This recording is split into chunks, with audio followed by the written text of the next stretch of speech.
Welcome to Subject to Power. I'm El Kamihira. First of all, Happy New Year.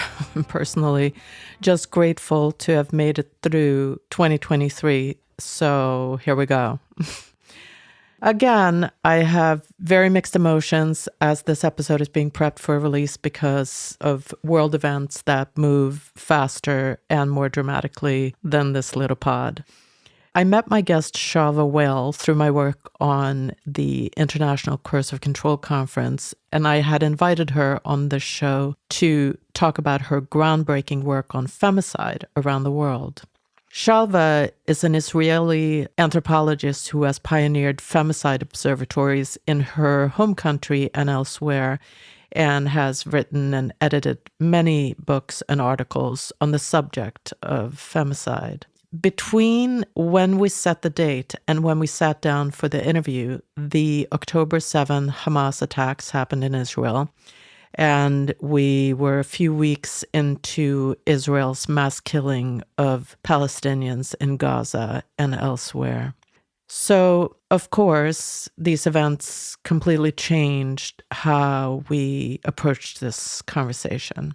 And while I feel very fortunate to be able to have these overwhelming conversations, I often feel like I've bit off more than I can chew.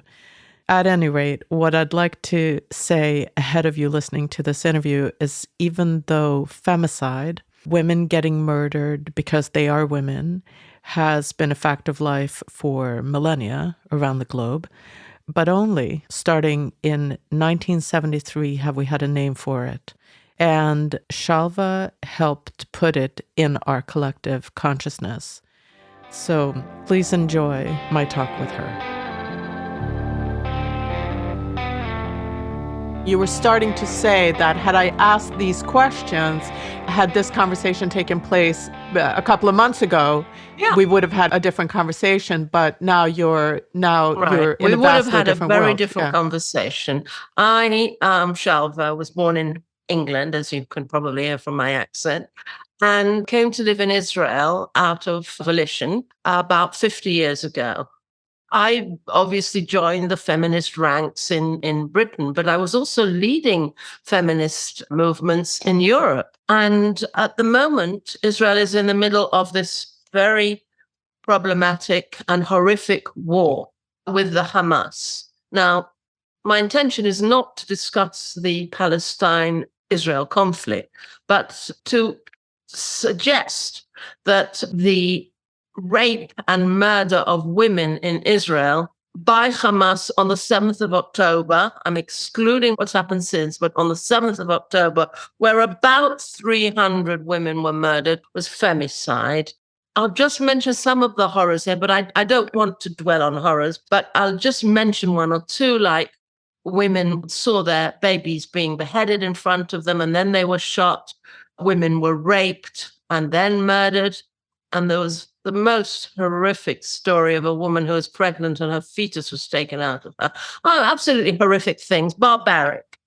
So probably about 300 women raped very badly. And as you know, women were taken into captivity. And there are still about 20 women, I don't know exact number, but there are about 20 women who are in Hamas hands at the moment. And everybody's very, very worried what's happened to them and what's happening to them on a day-to-day basis, and whether they're still alive, in fact. But these atrocities took place in Israel on the 7th of October. There's no doubt about it. Now, I think I was the first person in Israel who mentioned these atrocities. It took the feminist organizations in Israel a long time to understand what I understood in the first week. And that was that these were human rights aberrations. Mm-hmm. And I asked to call those atrocities femicide. I wasn't aware of the great extent of the atrocities, but I certainly knew that they had taken place. I wrote an op-ed on purpose in English so that foreigners could read it in what's called the Jerusalem Post, and it was read widely. And I sent it out to 300 NGOs, including many feminist organizations in Europe and in the world, and in America, and in the UN, and in the European Union, and all the organizations with whom I had been associated in the past. And I asked them to write a condemnation on their website condemning this act of violence. And out of 300 NGOs, I did get very nice letters from people asking how I was, and they were really nice. And they asked if I'm safe and if I'm okay, and they hope for peace. But guess how many condemnations I got on all these feminist organizations and others? 0. So it feels like a betrayal of the feminist ideals. How come this has happened? 2 months has gone past, and now Israelis are aware, and other people in the world are aware of the atrocities. And 2 or 3 days ago, there was a meeting at the UN Women at which many top people appeared and said things like, "Me too, unless you're Jewish," or "Me too, unless you're Israeli." But it is true that there's been no clear condemnation of these atrocities by any feminist organization. Now, the brunt of the anger was against the UN Women, but I want to point out that I had a very good relationship personally with the UN Women. They asked me to set up a femicide observatory, which is one of the things that the UN wants to monitor the rates of femicide in different countries. They asked me to set it up in Macedonia. They invited me, and they knew I was Israeli. They invited me from Israel. In addition, they paid for me to appear in the UN in New York about 5 years ago, where I spoke about femicide at the UN. So they were definitely behind me, and with other feminist organizations. Now, until 2 days ago, UN Women didn't even write a condemnation. They didn't write anything about the atrocities. They just wrote how they are shocked about the situation in Gaza. And people turned to them and they wrote petitions, and they just ignored it. Because things built up, they finally, 2 days ago, put on their website a very, in my opinion, pathetic condemnation of the atrocities. It began off, "We're very worried about the ceasefire finishing in Gaza." And then the second paragraph was, "Of course, we should," now just listen to this, "we should condemn the atrocities in Israel, but we have to investigate the cases of rape. In no other country where there have been so much such mass murder and such mass rape, even Rwanda, which was featured in one of my books called Femicide in War and Peace, did they ask to investigate each case." Now, it is a problem because most of the women were first raped and then murdered. But there were people who came in, like policemen and ambulances, and they gave testimony. So that there's ample evidence, ample evidence. But what's happened to UN Women? What's happened to our sister organizations, feminist organizations? Isn't femicide a human rights aberration anymore? I don't understand it. Yeah, it is such a crucial question. So, what do you think is happening here? Very strange. I mean, I'm not going to interpret why they are taking this stance and why they're not condemning what we all put our years and years of work into. But why do you think? Well, in the Israeli newspapers and newspapers all over the world, they have their theories about, "Me too, unless I'm Jewish." It's, an old anti-Semitic thing. I personally, because I have so many colleagues who are not Jewish and I've worked hand in hand with people, I'm not quick off the mark to call people anti-Semites. On the other hand, I really don't have an explanation for this because it's such a clear-cut case. And if it had happened in any other country, it would have been condemned. It's horrible. I don't get it.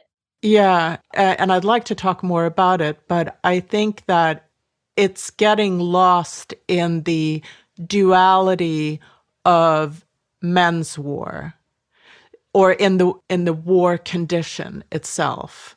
And don't we see this? I mean, I feel like that's a thread that went through your whole book, Femicide in War and Peace, in that femicide was a footnote to whatever national or state conflict or even internal conflict in civil war.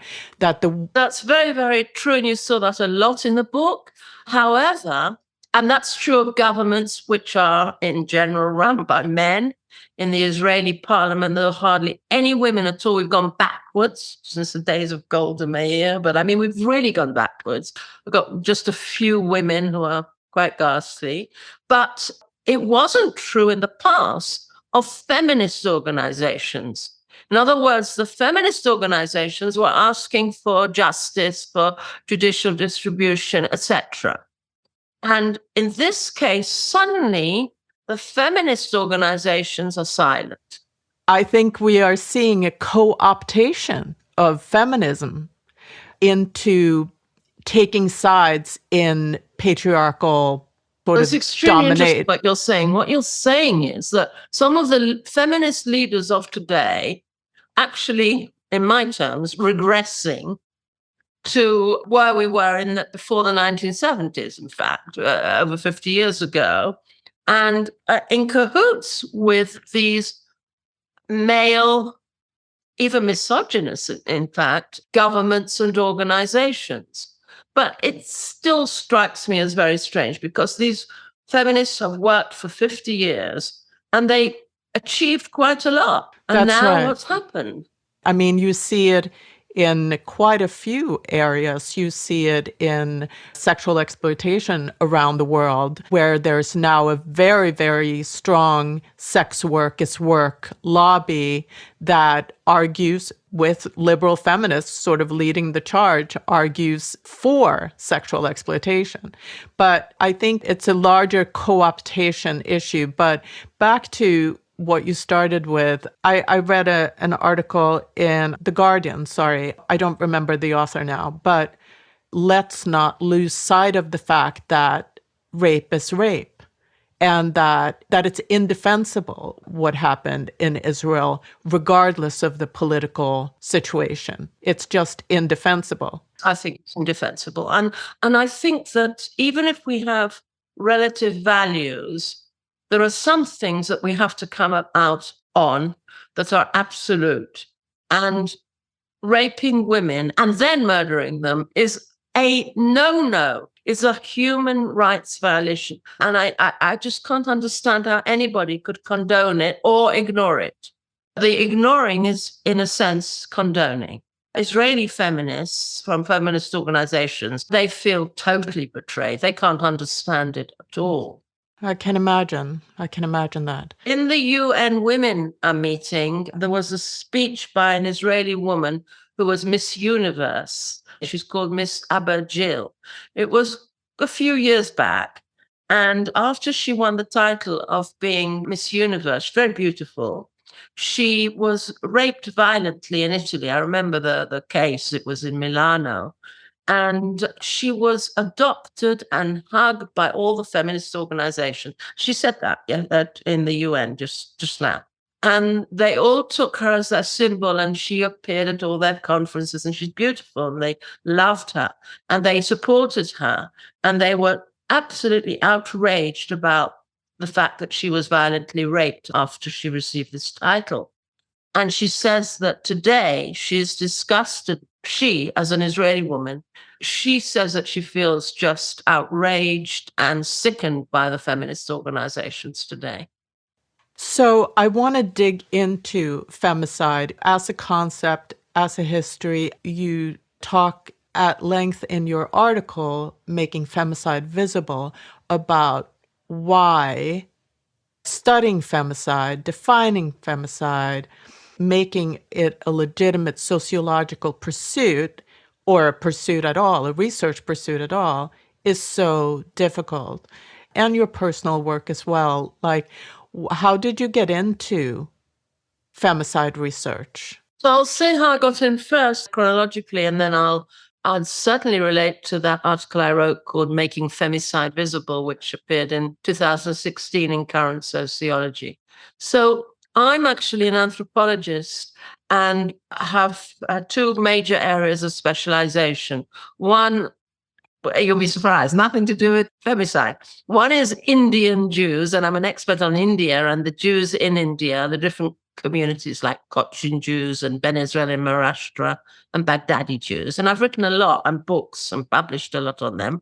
And in addition, and not connected, I also was the president of the Society for the Study of Ethiopian Jewry. They are very fascinating, from Ethiopia. And I've written a lot about them. Mm-hmm. Now, in 2008, I was approached by what's called the Ministry of Absorption here to do a small study of, we didn't have the word then, femicide amongst Ethiopian women in Israel. Now, I'll explain. The Ethiopian Jews started coming to Israel largely in two major waves in 1984 to 5 and then 1991. And in the 1990s, they must have constituted 0.5% of the total population in Israel. By the time we got to 2008, 1/3 of all the femicide cases, which we didn't call femicide in those days, were of Ethiopian origin. So something was wrong. 1/3 of all the cases were Ethiopian, and yet they were such a small minority in Israeli society. So I was commissioned to do a study of these women.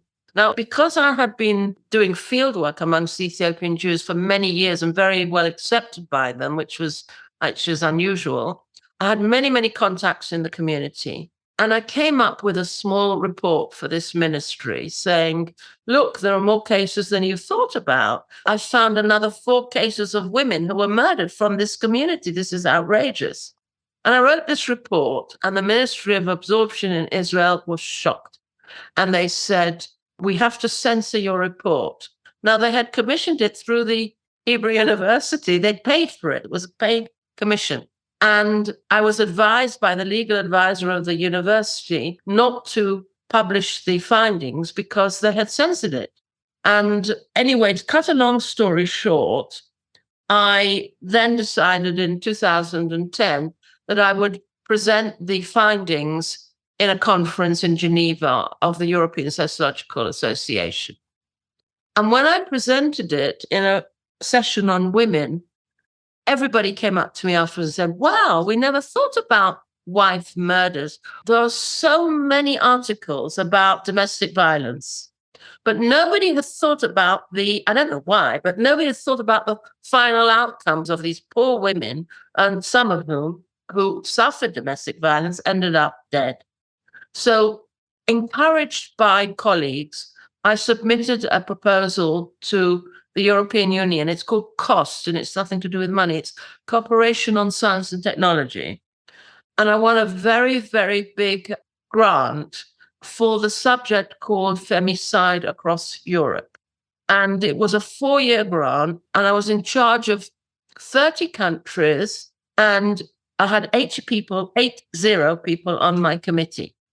And every month we had meetings, different types of meetings, conferences, we had workshops. Not everybody was academic. There were loads of applied practitioners like police and prison people. We held these meetings in different countries like Italy, Romania, and all sorts of countries. And each time we moved around Europe, we held training sessions in the police station in Rome.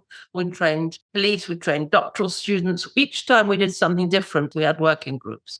And I ran this COST action from 2013 to 2017. So whereas I had come into the subjects with the lens of Ethiopians in Israel, now it was becoming a European phenomenon for me. And then it became really big. I was invited to the UN 3 times. I was asked to speak in parliaments in Europe. And each time, for each country, this was the first time they'd ever discussed femicide. They'd all discussed violence, but none of them had discussed femicide. Now, one of the target areas of this cost project was to publish academic journals as well as guidelines for policymakers. And so in 2016, I published the article that you mentioned called Making Femicide Visible, which frankly, I couldn't publish today because I think femicide is visible today, unfortunately. Mm-hmm. And people have heard of the word and they have heard of the phenomenon, or many people have. But then I argued that we have to accept this phenomenon as a sociological, legitimate subject to study.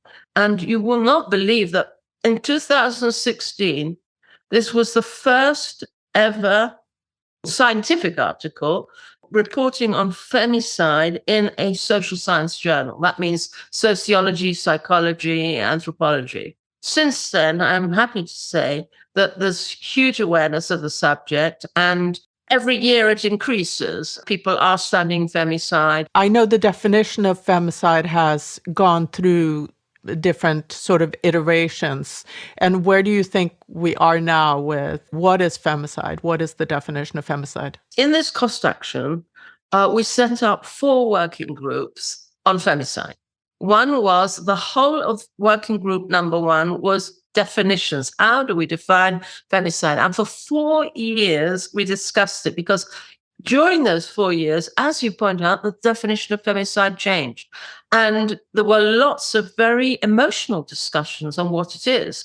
The second working group was on data collection, how we can have comparative data. And in most countries, there was no femicide statistics. Even in Israel, there isn't, separate from homicide.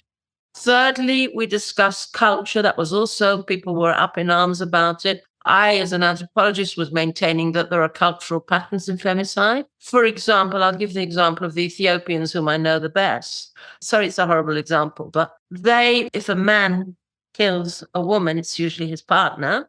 He usually uses the kitchen knife and he doesn't shoot her. Whereas, I mean, there are lots of guns in Israeli society, believe me, but they don't use those guns. And so I maintain that this is a cultural pattern. Whereas if you look at America or you read the news of America, you see that they've got the guns, but they're using the guns.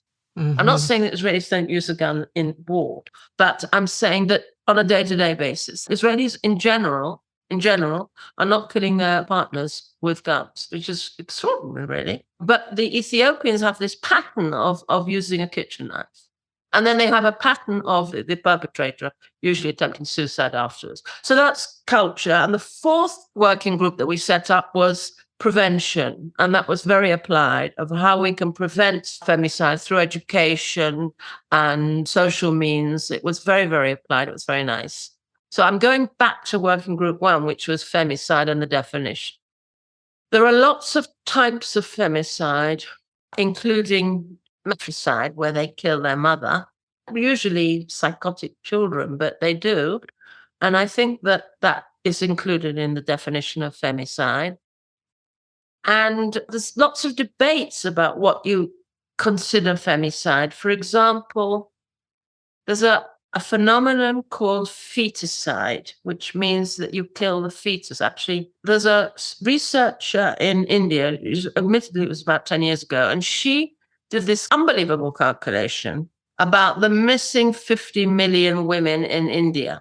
Because in India, if a woman is pregnant, and now that you can tell whether it's a boy or a girl, if it's a girl, the culture is that they're happier to get rid of that girl and have a boy. And so she claims that these abortions created a lacuna of 50 million women. It's horrific to think about. Since Indian independence, 1947.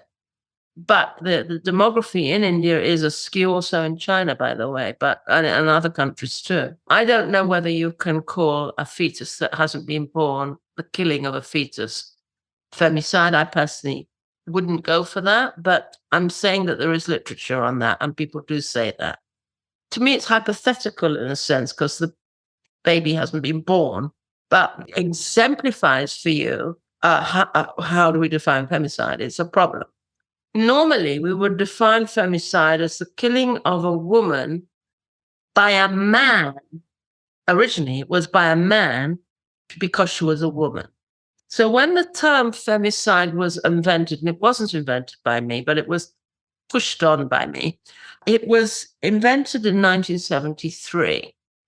And then the person who invented it at a convention in Belgium claimed that men were misogynists and that they really hated women. And therefore, it was a man who was killing a woman. Now, if we go back to the Hamas thing, that's definitely a sex thing. Men targeting women. They look for women and then they rape them and murder them. But I have a difficulty of defining whether cases of when they found a woman dead, whether it's femicide or criminal. So what's happened in the last year in Israel, it was before the war, we'll move out this Hamas war, before the war was that there was increasing violence amongst Israeli Arabs, not Hamas, Israeli Arabs in Israel. Israeli Arabs constitute 21% of the total population in Israel.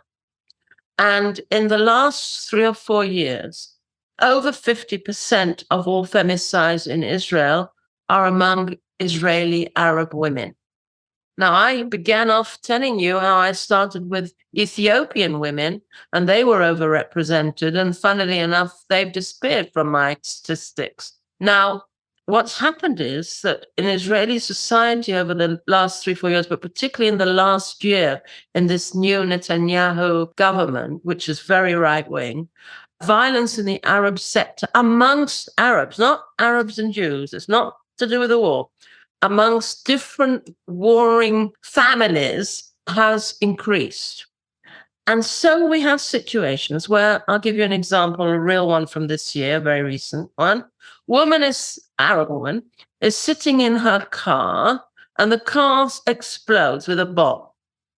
Now, we don't know if she was targeted because she was a woman. Perhaps it was what's so-called honor killing, or this was a way of calling it quits with her husband, who was part of some underworld gang.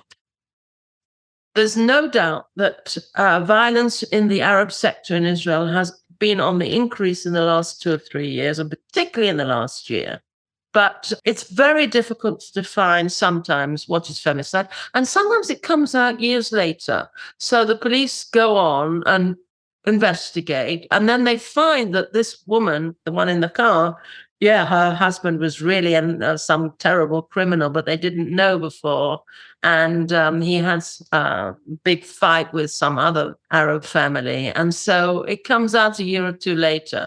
So sometimes when I do reports at the end of the year, my statistics can be changed according to the realities. Interesting. So I want to focus a little bit on why femicide has been such low priority, or I would think, like in a country like the US, for example, that the CDC or the FBI or large law enforcement agencies would keep meticulous score of women being killed for 2 reasons. One, that women don't have the equivalent of male violence. So with male-on-male violence, you can chalk it up to aggression versus aggression. But women don't commit violence against men. So in that sense, they are innocents. And when innocence of our society is being targeted and killed, you want to know the numbers and want to know why. And so I'm constantly puzzled by the fact that we have gotten to 2023 around the world, and this is not a major focus. It's more horrific than that. I'm talk globally now, not just with what goes on in Israel, but globally.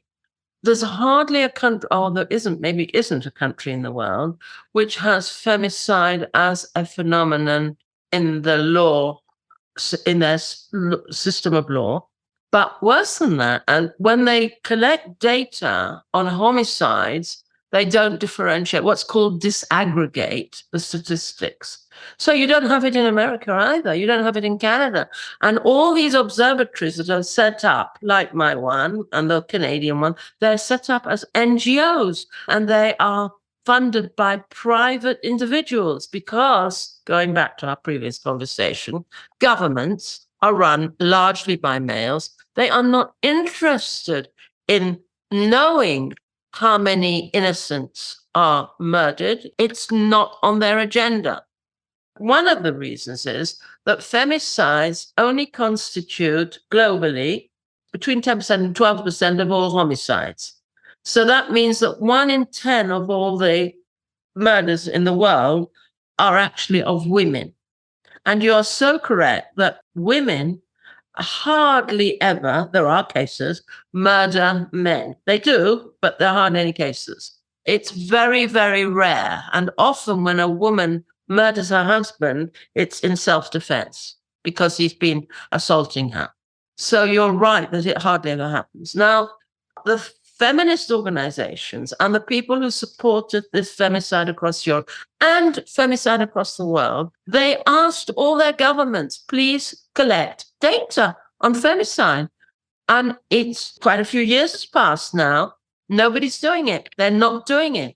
You have data on femicide, which they call female homicide. It drives me crazy to hear female homicide. Why can't they just call it femicide? But they have that in a special unit of the European Union, but not collected by governments, not collected by countries. And it's a worldwide phenomenon. And it's worse than that still, because according to the latest data by the UNODC, which is a branch of the United Nations, femicide is on the rise. In other words, we thought we're going to be so illuminating to the world. I'm talking of, let's say, a decade ago. And what's happened?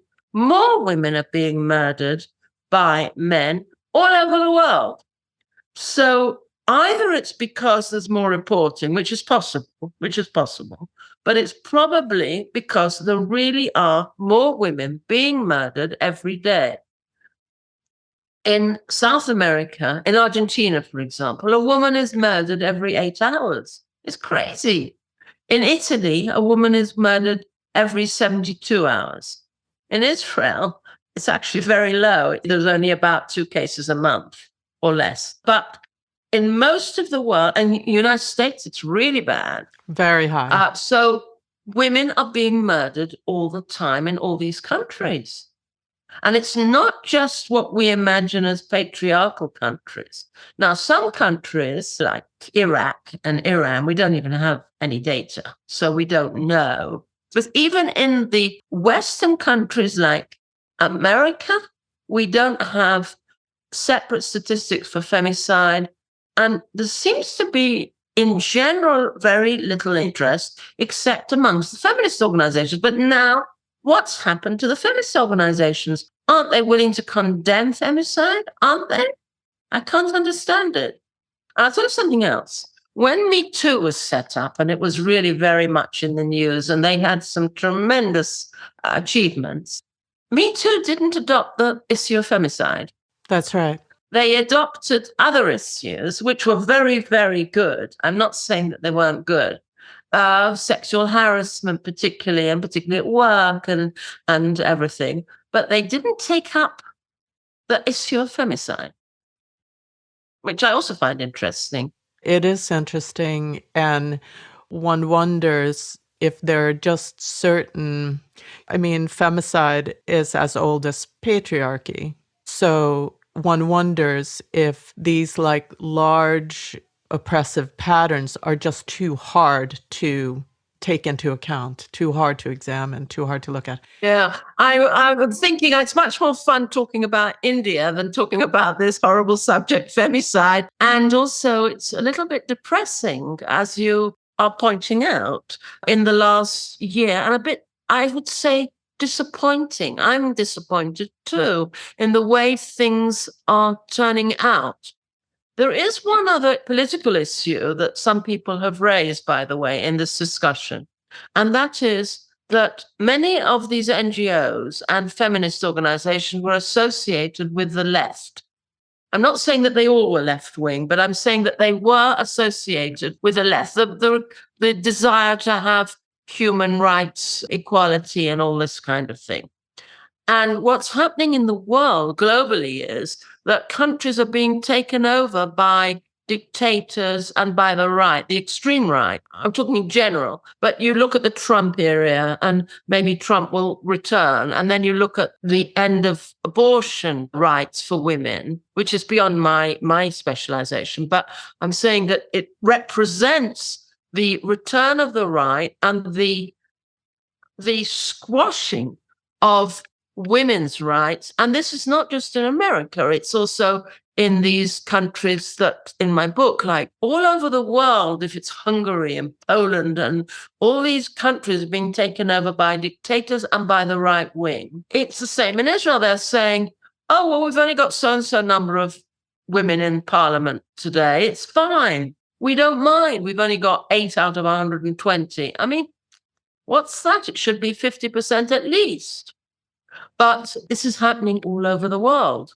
So in a way, something has happened to the global politics, which has affected various feminist organizations and feminist ideologies. I think that's what's happening.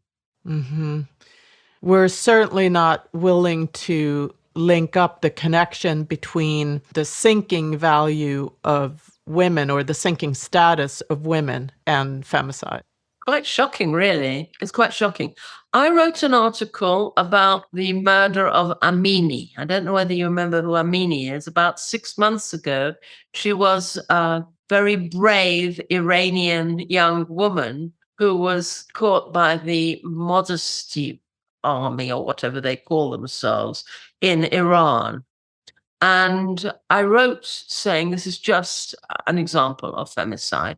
And also, women's organs were targeted there. They started shooting at women's breasts and their sexual organs. And just this week, it's also come out that the Hamas did that, which is also horrible. So it looks like that the world is regressing in terms of attitudes to women. Although it's very difficult for me to come to terms with this or to admit it. Very difficult.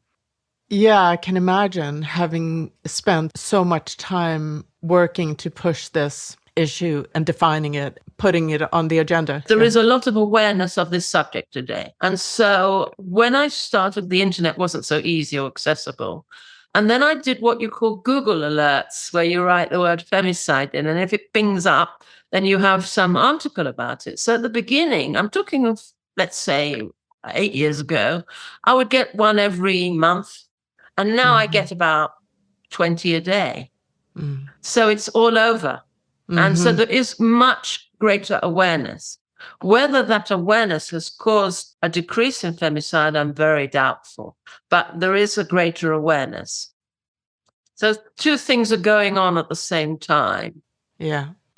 One thing you do bring up that's part of your book, Femicide and War and Peace, is, of course, the rampant sexual crimes that take place during war, and that in the aftermath of war, it's rarely discussed and not counted, really, as part of war. And I think that is one thing about this Hamas attack, too, is that we're discounting it all over the world. Well, the book was prompted by the Ukrainian war. I had no idea that there'd be a war like this in Israel with sexual exploitation and atrocities. And the funny thing is, this book came out in May 2023. And then Israel became part of, if I'd known that this was going to happen, it would have been the subject of the book. But I was very moved by Ukrainian women who were exploited sexually. And I wrote that in my introduction. And that's what prompted the book. And then I asked people to contribute chapters. And I got some really interesting chapters, not just from the United States or Canada, where you have a lot of information, but I got from all these countries in Africa and the Caucasian Mountains and all these places which have never reported femicide before. So it's a real first in that sense. And it was really interesting to see that femicide is a universal phenomenon. But in practically every case, in war, women are exploited. And they were doing these things to Ukrainian women. It's not as bad as these atrocities by Hamas, but they still were being exploited and were being sold to Russians and all sorts of awful things. And that's what prompted the book. And it is very interesting, the stories, the reporting that you have from all parts of the world, spanning from Guatemala to Zimbabwe to the Caucasus, they have such commonality in terms of, while they're very varied situations, they have great commonality. Yeah, you rarely get reports from those kind of countries. And so this was the unique thing about that book, because normally the reports are from Italy, from Spain, where the femicide is terrible, by the way, and United States and Canada. You get the same country, and England. England has a very high rate of femicide, according to my colleague Karen Ingala Smith, which is, surprising because these are very progressive countries. But suddenly you see that femicide is a universal phenomenon. You've got, as you said, Guatemala, Mexico, Zimbabwe, Kosovo, all these places which have nothing to do with each other, and they're all suffering from the non-recognition of women as people. They are regarded as objects or property that they can be exploited or taken, and then, unfortunately, often killed. Yeah, and a peace versus war seems more like a matter of degree than it does completely different situations. That women are regarded as property to be done with what they will by men during peacetime, and that sort of gets exacerbated during war. But the condition is the same. Right. I think I wrote this line saying that the dividing line between femicide in wartime and peacetime is very thin. And also, often countries which consider themselves to be in peacetime are often conflicted internally. And then you have different ethnic groups busy killing off the women of the other ethnic groups, which is also very shocking. Dr. Valerie Hudson talks about something she refers to as male coalitional violence, and that male coalitional violence, which is now organized war, but that male coalitional violence has been part of sort of humanity from very, very early days. And women don't have an equivalent, which makes me think about, I think you have a line in the book that says, men and women die very different deaths. And it makes me think about that. Men's coalitional violence have no equivalent on the female side, and that women are considered like land, like territory that you take. So we have to be careful that we don't impute a biological theory that all men are born, as it were, potentially violent, because that's a problem. But some feminists, more radical feminists than me, think that. So I should point that out. I don't actually support the idea that this is an innate indigenous trait of males. But I have had many arguments about this with other feminists. And I also don't really believe that men are all misogynist. But the idea that they were born with this trait and that women are the fair sex doesn't appeal to me because it's a biologically based theory. And I would prefer a socially based evolutionary theory. But in practice, we're seeing what we talked about, that all over the world, globally, this is what's happening, and that males are preventing women from living the same lives as them. So in practice, this theory might be correct, but I don't endorse it as a theory. And I hear that and agree to a certain extent, but I do think that male coalitional violence has utility because the violence against women accomplish something for men. both as a class and as individuals. Yeah. I'm still hooked up on the, I think, brilliant term that you taught me, coercive control. And I'm hooked on it now. I didn't know it a year ago when you approached me, whenever it was. And I looked it up, and I'm convinced that there's something in that, which is a more psychological theory of male coercive control over women. And that strikes me as more useful to understand what's going on. So, what I'm thinking is that the idea of coercive control is also, it could be universal. Again, men aren't necessarily born to be controlling of females, but this certainly appears in every society. And sometimes, just sometimes, females join them.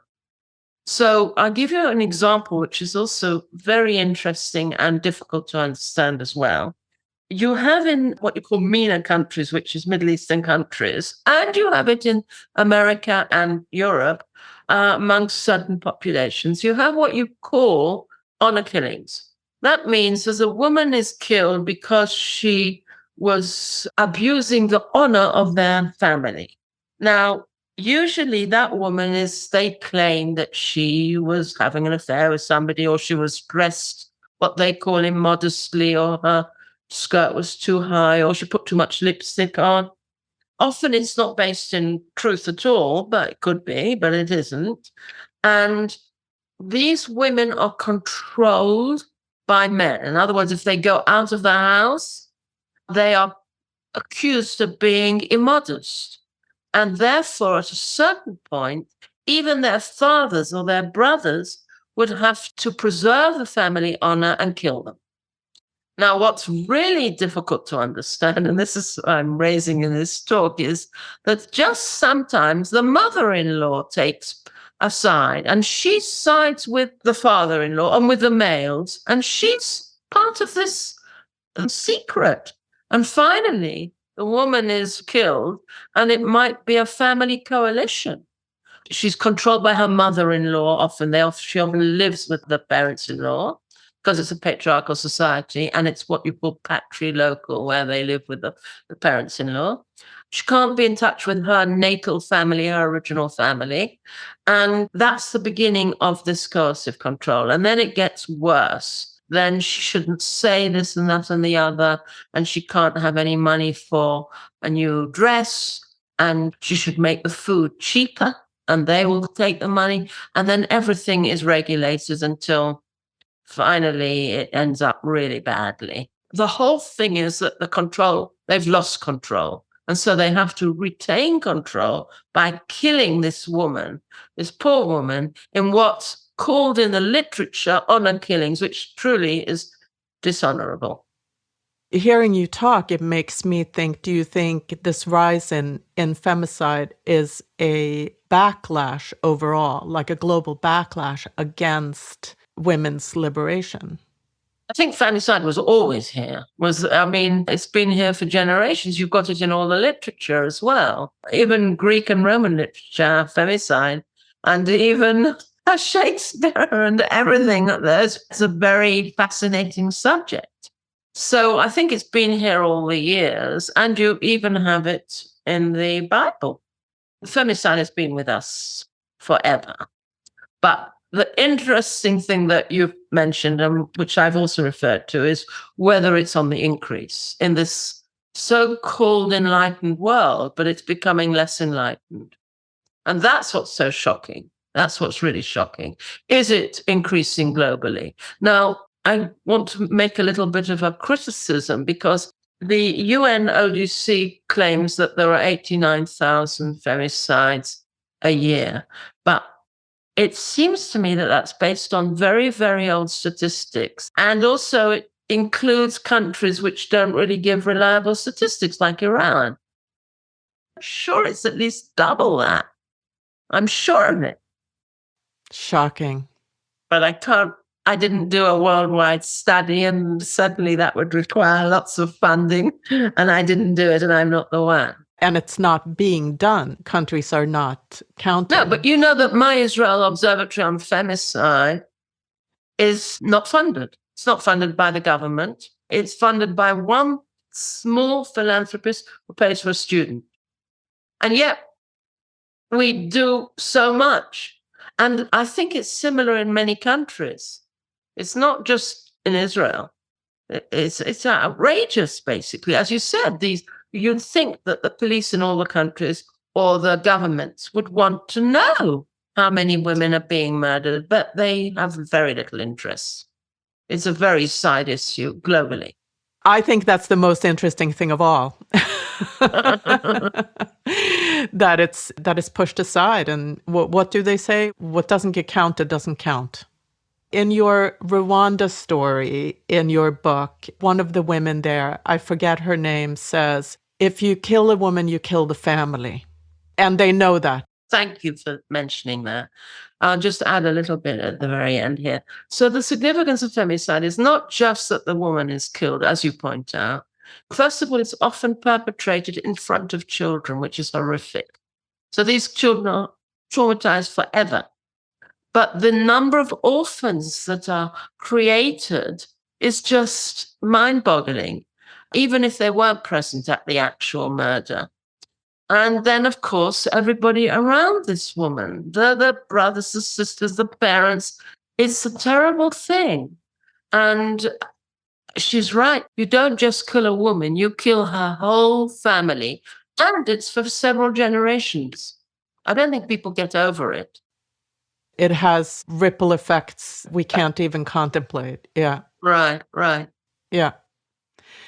Well, thank you so much for doing this interview. It's such a fascinating conversation, and thanks for sharing all your expertise. It was my pleasure. Thank you very much indeed. Thank you. Thank you.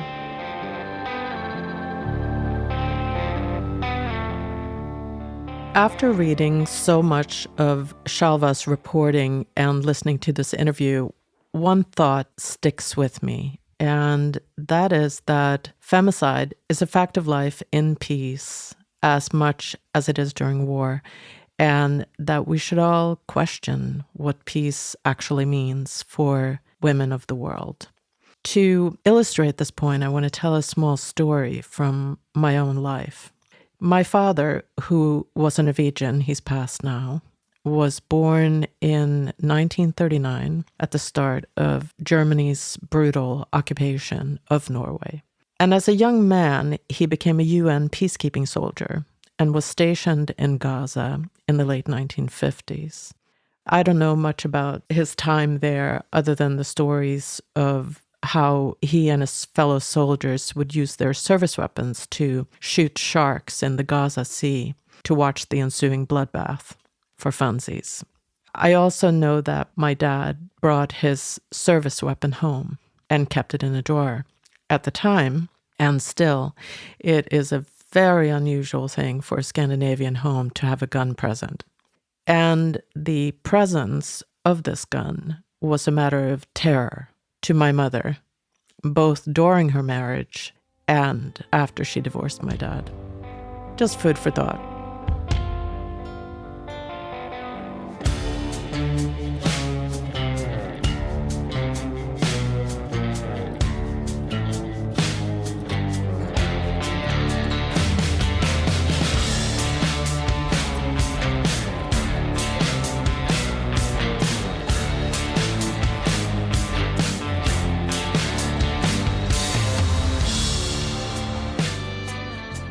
Thank you for listening to Subject to Power. You can find the show online at subjecttopower.com or subscribe to the show wherever you find your podcasts. I'd love to know your thoughts on these conversations, so please drop a note on the website or find us on social media. The best way to support the show is to rate and review Subject to Power on Apple Podcasts. It really helps other listeners find us. Subject to Power is written, hosted, and produced by me, El Kamihira. Audio engineering is done by Jason Sheasley at Abridged Audio. Cover art by B. Johnson, and music by Beware of Darkness.